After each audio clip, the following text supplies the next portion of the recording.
Орамал шешкендер олар уже қалай болса да олар мен ойымда олар таза емес.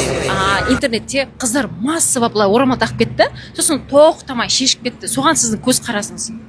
Орамал таққан қыздарды мен өзім сыйлаймын.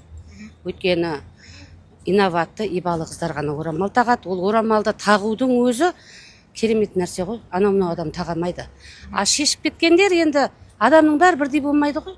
Кейде былай, мен өзім орамалды сыйлаймын. Мен қарсы емеспін. Ол себебі өзінің өмірі ғой.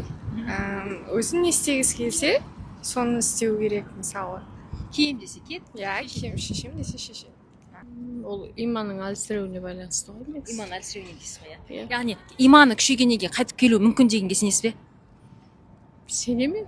Сенген дұрыс деп ойлаймын, Иә. Соңғы кезде интернетте қыздар массово бастарына орамал киіп жатыр да, мен сияқты. Сосын массово шешіп жатыр. Соған байланысты сіздің көз қарасыңыз қандай? Неге шешіп жатыр?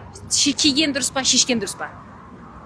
Енді мен білмеймін, бірақ енді мен сізге айтайын, қалай болса да, орыс болсам да шешпеген дұрыс қой. Маған расымды айтсам, маған ұнайды. То есть орамал шешкендер олар уже қалай болса да, олар мен ойымда олар таза емес. Жаңағы жауаптардың барлығы Астана халқының бүгінге дейінгі түйген тұжырымдамасы. Ал негізінен достар, орамалды адам киеме, кимейме, Қазақстан Республикасының Конституциясына байланысты әркім өзі біледі. Орамал кигендер, орамал кимегендерге тиісуге болмайды, орамал кимегендер, орамал кигендерге де тиісе алмайды. Себебі заңға сәйкес барлығымыз теңбіз.